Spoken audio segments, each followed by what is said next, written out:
You were not meant to be a slave to the grind. You were not meant to trade your life force for money.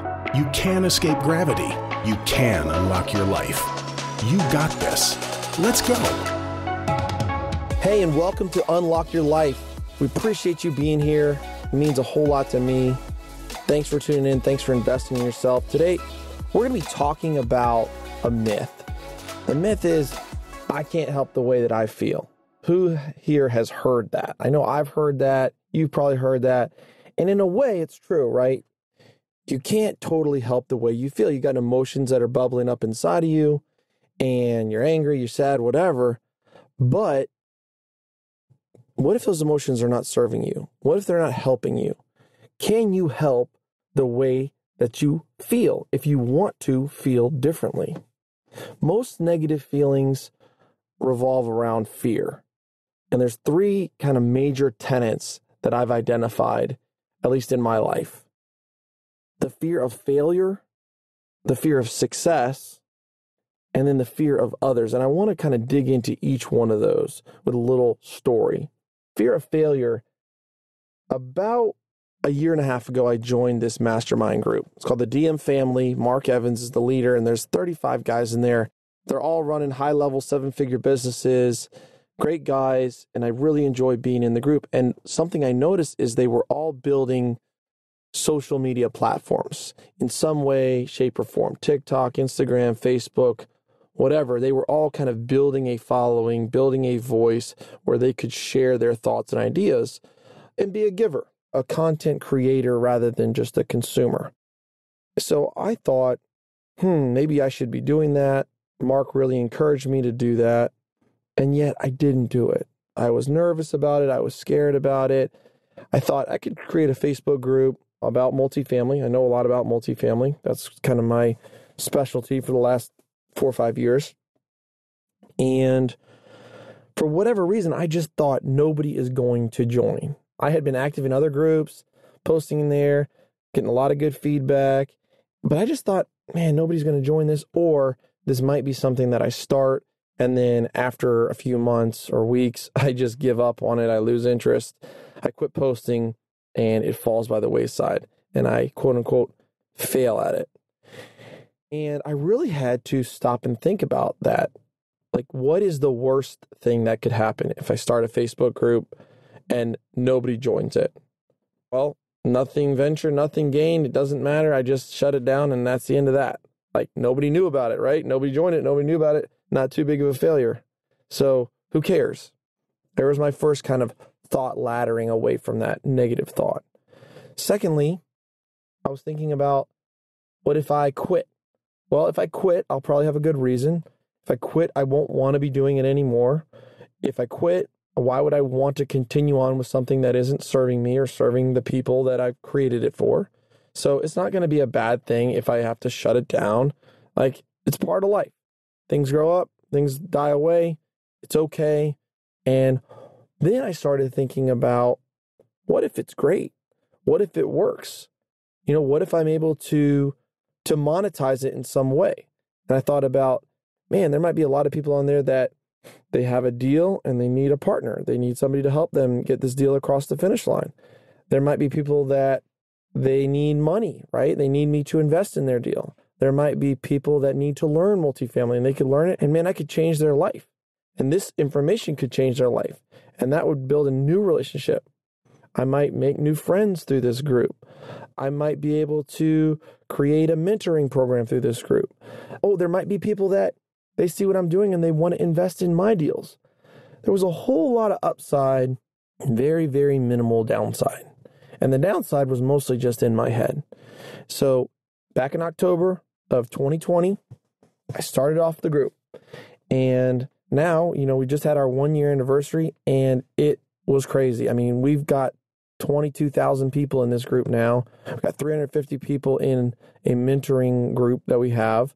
We've raised millions of dollars from investors out of that group. We've helped close dozens of deals have come out of that group. I've gotten personally deals out of that group. I mean, it has been a huge blessing. And so the ability to change the way that I felt about that and feeling afraid of failing at that venture putting myself out there, which we're going to get to that, fear of others. But that was probably one of the bigger things was I was afraid of putting myself out there. And so once I overcame that, a massive opportunity arose out of that. So I want you to look at something that you probably want to do, you think you should do, you might want to do, but you're afraid of doing it because you might fail at it. And identifying each of those tenets, like what are those thoughts, what are those sentences that you're telling yourself in your head? Well, think for a minute what success might look like. And I'm talking massive success. Let's say you're making not $100,000 a year, but you're making $100,000 a month. Or let's say you're even making $1 million a month. On the surface, okay, awesome, cool. And yet, how is that going to change your relationship with your wife? How is that going to change your relationship with your children, with your family, with your friends, with everybody in your circle that you know right now? It's going to change. The people you hang out with, the things you talk about, the opportunities, the way you travel, the way you live, everything will change, right? And you may not want that. Your subconscious definitely does not want that unless you train your subconscious to want differently. Because when you reach different levels of success, you're going to have different problems and you're going to have new problems and you're going to have different friends and you're going to have new friends. And some of your friends that you have now, you're going to move beyond. Even some of your family members that you have now are going to move beyond.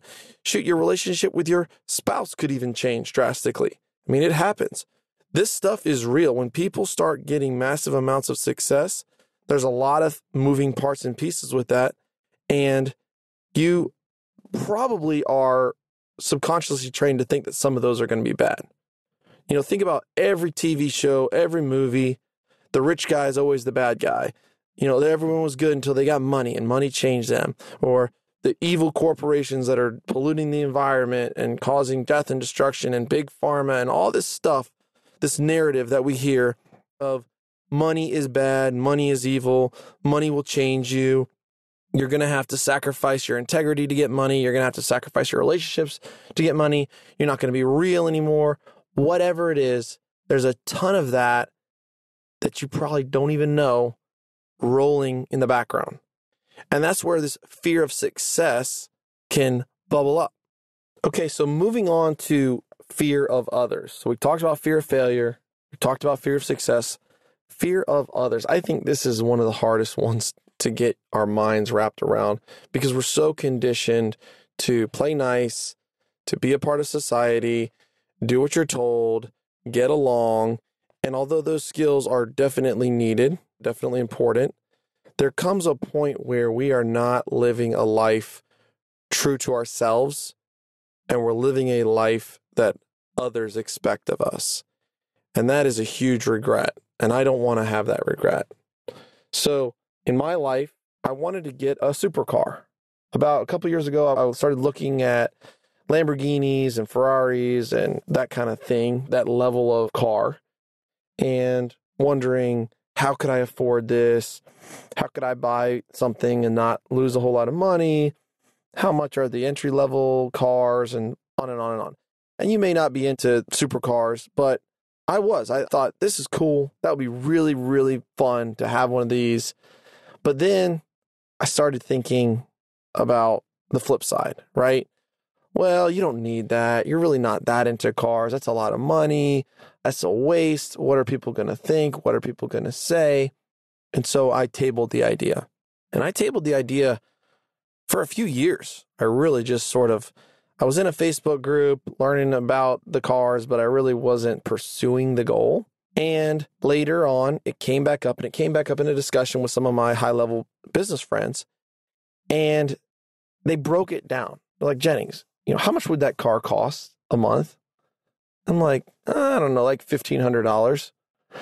And they said, well, do you have $1,500 in disposable income every month that you could use for that car?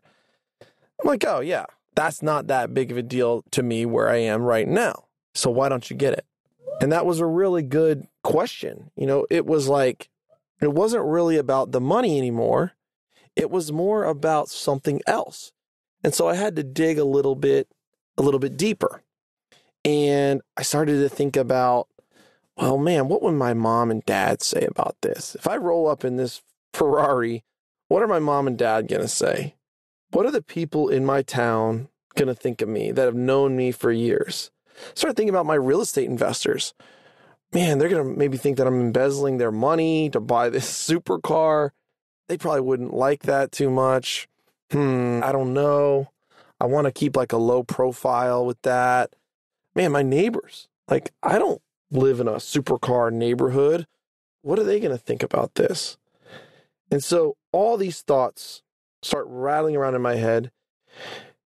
And I realized, Jennings, you can easily, safely afford this car without putting financial strain on your family or your business or your life, which, by the way, I would never recommend going into debt and paying like for luxury items when you don't have your house in order, or you don't have first things first. So just wanted to be clear there. This is not about spending money on watches and cars and whatever when you need to be, banking your mortgage. So back to the point, that wasn't my case. It was really more so about fear and people and what other people thought and what I was afraid of them thinking of me or saying to me. So I broke down each thought individually and was willing to walk through that emotional experience of, okay, my dad isn't going to like this. My mom isn't going to like this. That's okay. I'm not here to please them. And maybe they will like it. And maybe it doesn't really matter whether they will or won't. My investors, they want to see me successful, and they know I'm making money in other ventures too. And they know that I would never put any of their investment money into a car, which would be embezzlement and fraud. That's just a ridiculous thought. I can dismiss that thought. I can change that thought. Then I started to think about, well, what would be good about getting this car? What would be a positive about getting this car? And I thought about, okay, the people that are following me, that's inspiring. They're following in my footsteps. They're trying to live a lifestyle with multifamily real estate. And they see that the guy that they're listening to is successful, that he's making money, that he's doing it, that he's living out dreams and he's doing what he wants to do. And that's cool. That's going to build confidence in me and my brand. So that could be a positive. I also thought about my children, the relationship that I have with them. Like, it's really cool. I take them out, we go get ice cream or grab a Coke, go to the park, and they feel special, right? They feel really cool riding in this Ferrari. It's a 458 white Spider with a black interior, a retractable roof.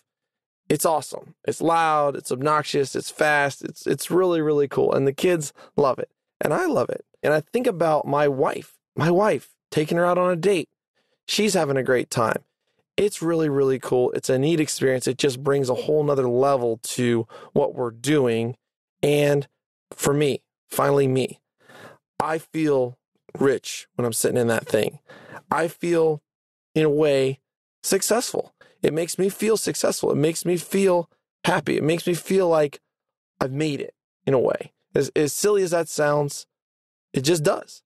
Okay, so we know the fear is not helping us. The fear is not serving us. Those feelings that we're having, the fear of failure, the fear of success, the fear of others, they're not pushing us towards our goals. And yet, we can't help the way we feel. So how can we help the way that we feel? What I want you to do is something called thought auditing. When you have something in your life that you want to do, it's in your path of progress. It's in your goals. It's where you're going. And yet you're not taking the action that you need to take to get it done.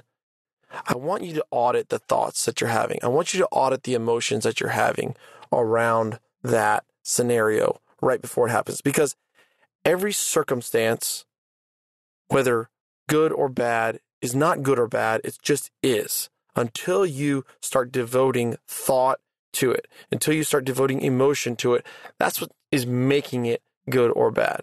So let's say I started the Facebook group and the Facebook group failed. Well, your first reaction might be, well, that's a bad thing. Well, maybe not. Maybe not. Because if it had failed, what would I have learned? Well, I would have learned resilience. I would have gotten experience. I would have figured out why it failed. I would have known what to do better the next time. I would have decided and figured out that's not what I wanted to do. And I would have found out that I wanted to build a platform on Instagram, or whatever would have happened, but at least I was taking action. At least I was making progress. And so I was getting closer to success. And then when you start to reframe it to, wow, even if my worst case scenario comes true, it's going to be okay. And you start reframing those thoughts around that, it gives you the courage and the emotional fortitude to take that action. So when I say audit your thoughts, audit your emotions, I mean write them down. Write down the circumstances that you think would be so terrible that is causing you not to take the action. Maybe it's rejection. Maybe it's embarrassment. Maybe it's pain. Write those things down and then work on reframing those, mentally reframing those scenarios to see the good, to see the positive, to see what would happen even if this terrible scenario happened. Then take it a step further and write down, hey, what if it actually worked? What if you did make a whole bunch of money? What if you did close a whole bunch of apartments? What if you did buy the Ferrari? What if you did pursue your dreams and you weren't scared and you weren't afraid? What if that muscle got stronger and as you continued to do it, you got more traction, momentum, and strength? Because the feelings are so important only because they generate action or lack of action. You have to pay attention to your feelings and you have to pay attention to the thoughts that are generating those feelings if you want to take the actions to go where you want to go.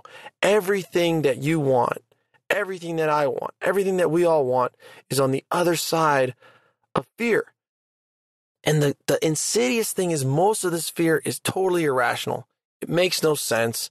And when we write it down and we process it and we think it through and we use our logical brain instead of our lizard brain, it becomes a lot clearer what we need to do. And it becomes a lot easier to press through those emotions and see, hey, it's going to be okay. This is what I want to do. And I'm making this decision as a logical, rational person versus an emotional, fearful person.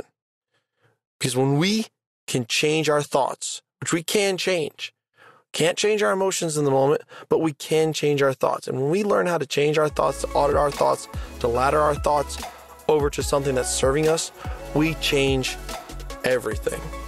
So that's what I got for you guys today. Next episode, we're going to be talking about your business sucks and why you should quit. And that is serious. I'm serious about that. Your business might suck and you might need to quit it. So don't tune in if you're not ready to make changes, because we're going to be hitting some hard subjects. This is something that I personally went through. So let's talk about that. All right, guys, make it a great week, and we'll see you next time.